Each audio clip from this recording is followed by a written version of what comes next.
আপনার মতো মানুষ গোটা বিশ্বটাকে হাতের তৈলার মধ্যে নিতে পারছি।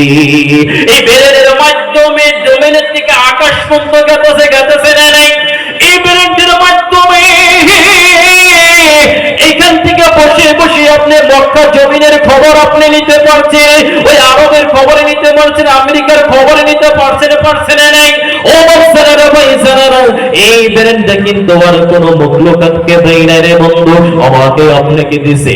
এত সুন্দর ব্রেনটা দিছে রে, এক জন্য দিছে রে বন্ধু, যে এক নম্বর কারণ হয়েছে বন্ধরে তোরা মানুষের সৎ কাজে আদেশ করবি,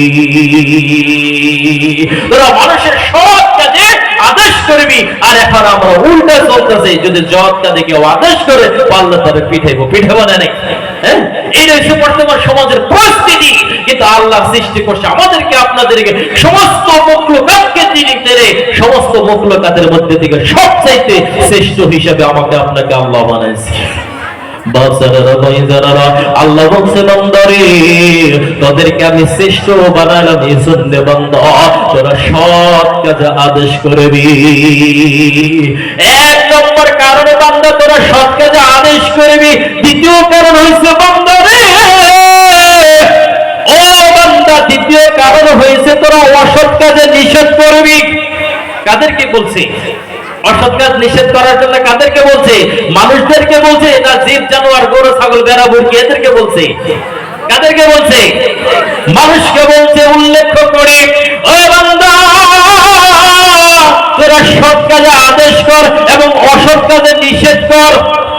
কে আছে এমন কামিয়াব নেই অসৎ কাজ দিয়ে মানুষকে নিষেধ করি? না না, কেউ তো আমি আপনাকে দেখতেছি না রে বান্দা। আমি আপনি কিন্তু অসৎ কাজে কখনো নিষেধ করতেছি না রে বান্দা। নিষেধ করা না করার কারণে সমাজে থেকে আস্তে আস্তে মানুষের প্রতি যেটা মায়া, মানুষের প্রতি যেটা ভালোবাসা, মানুষের প্রতি যেটা মহব্বত, মানুষের প্রতি যেটা মিলপ্রীতি, এইগুলো শুনে আর জমিনে থেকে আস্তে আস্তে দিয়ে গেতেছে গাবো, আস্তে আস্তে সেগুলো নিয়ে গেতেছে গা আল্লাহ। কারণ মানুষের প্রতি মানুষের মহব্বত খুব কম। অনেক জায়গা দেখি, 2-3 দিন আগে দাওয়াত খেতে গেছি, আমি তো চিনি আমার সমাজের মানুষ, আমি চিনি না নাই, আমি চিনি।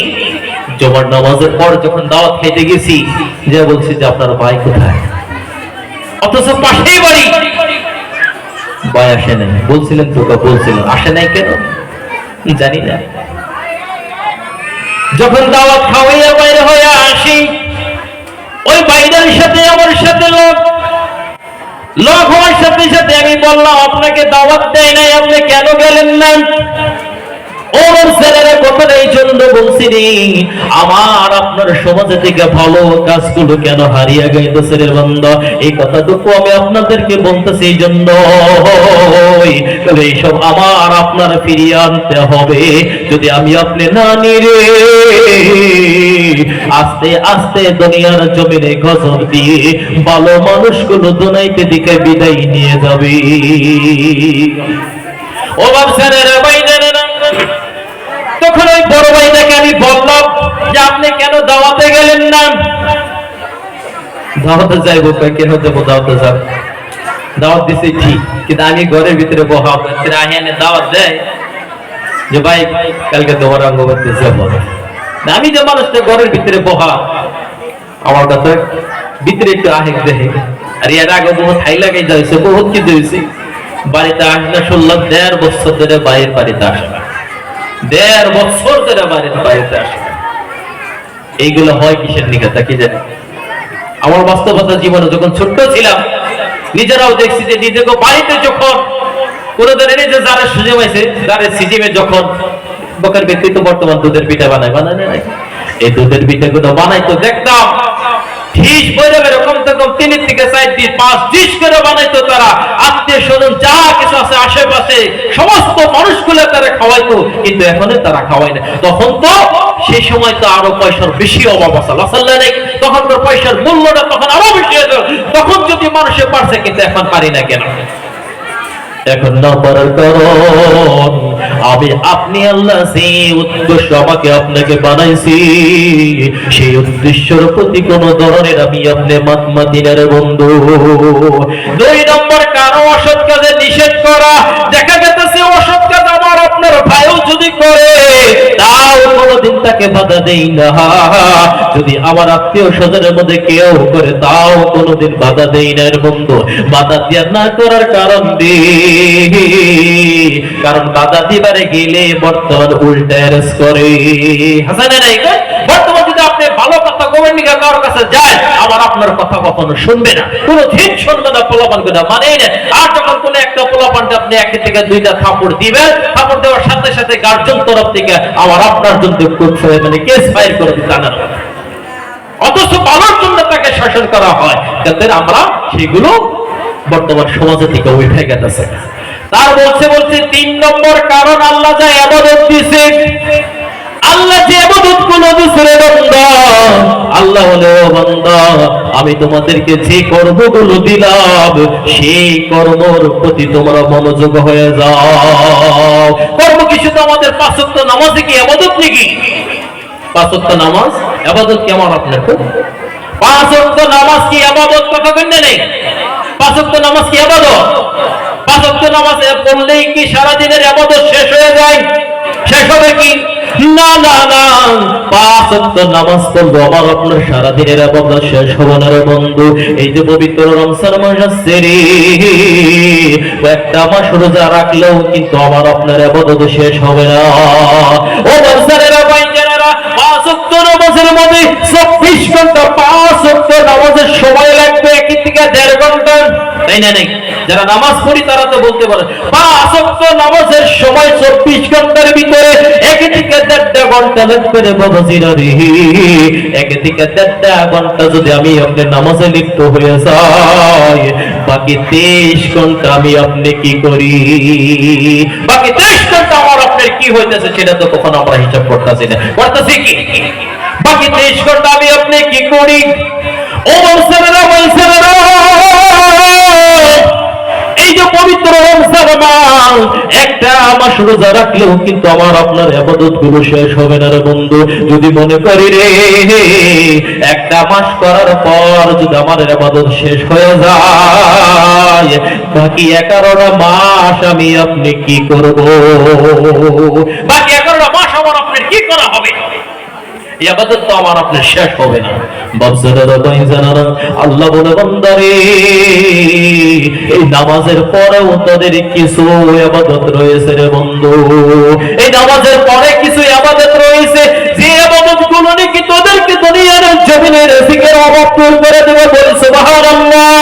কোরআনে একবার না 2 বার না 90টি জায়গার মধ্যে বলছে বান্দারে তোদের রিজিকের অভাবের কখনো তোরা চিন্তা করিস না, রিজিকের কখনো চিন্তা তোরা করিস না। তোদের রিজিক আমি আল্লাহ দুনিয়ার জমিনে পাঠানোর আগে তোদেরকে আমি দিয়ে দিয়েছি।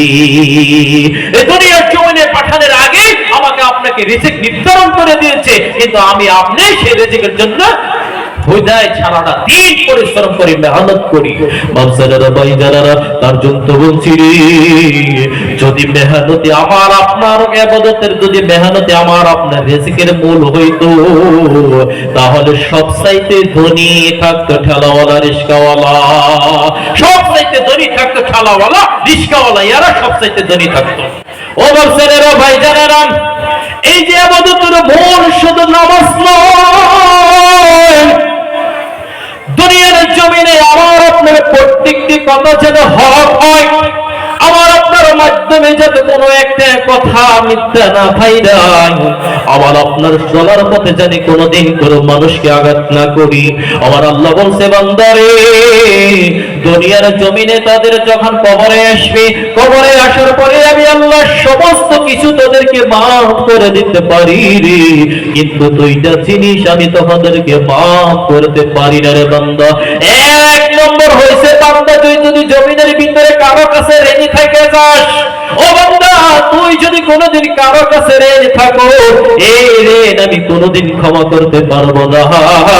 2 নম্বর কারণ হয়েছে রে বান্দা, কোনোদিন যদি এই জবানের দ্বারা কোন মানুষকে কোন আঘাত দিয়ে থাকো। 2 নম্বরে জবানের দ্বারায় যদি কোনদিন কোন মানুষকে আঘাত দিয়ে থাকি তাহলে কবরে যাওয়ার পর আল্লাহ মাফ করতে পারো না, যে পর্যন্ত আমি আপনি এই দুনিয়ার জমিন থেকে সেগুলোর মাফ না নেওয়া যায়।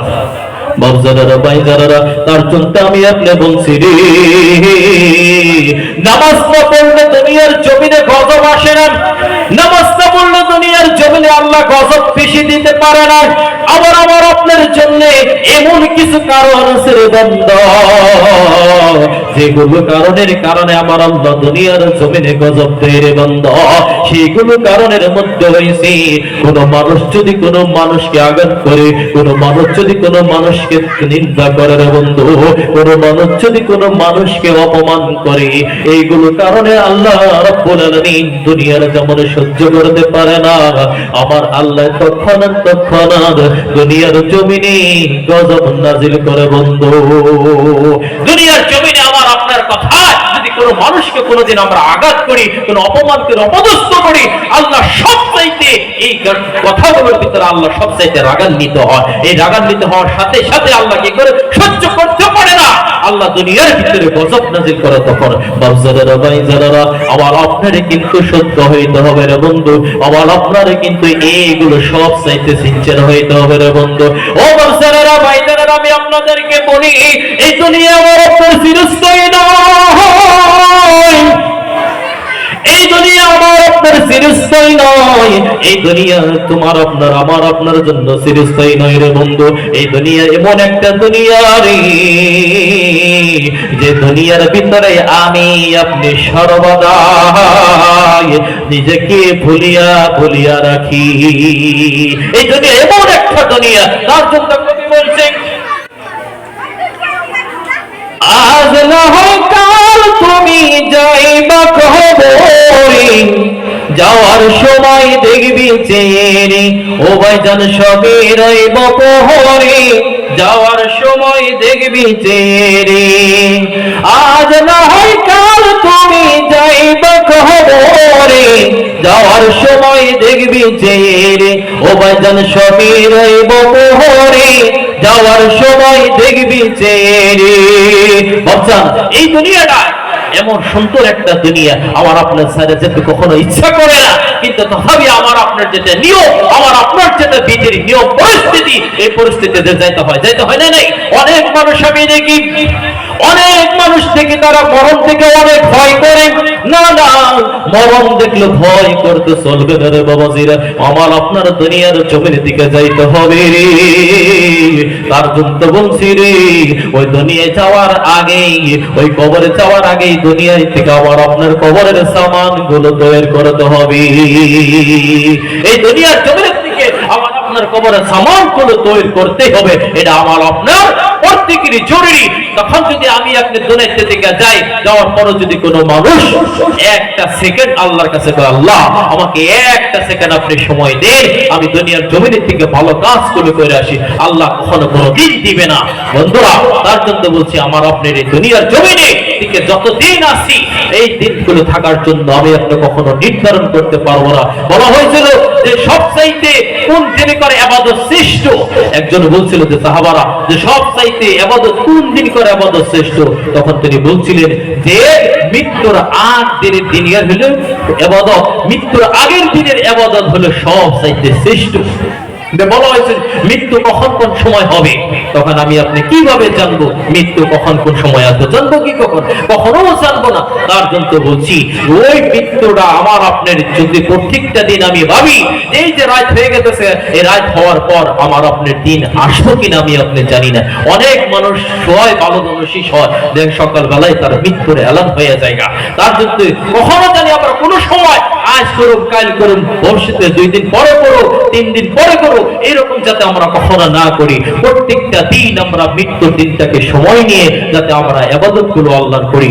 আমরা এরকম ভাবে নামাজ, এরকম ভাবে হজ, এরকম ভাবে কালাম, আমরা আল্লাহ যা কিছু দিয়েছে এই আল্লাহর কালাম আল্লাহর প্রতি যাতে আমরা প্রত্যেকেই সময় দিই। কারণ যদি আমি আপনি সময় না দেই তাহলে কিন্তু সেই দিন আমার আপনার সুযোগ আসবে। যাই হোক, যাই হোক, আল্লাহ তাআলা আমাদের প্রত্যেকেরই এই দুনিয়া থেকে যাতে কবরে যাওয়ার আগে আমার আপনার সেই সামানগুলো তৈরি করার তৌফিক দান করে। ওয়া আখিরু দাওয়ানা আলহামদুলিল্লাহি রাব্বিল আলামিন। আসসালামু আলাইকুম ওয়া রাহমাতুল্লাহি ওয়া বারাকাতুহু।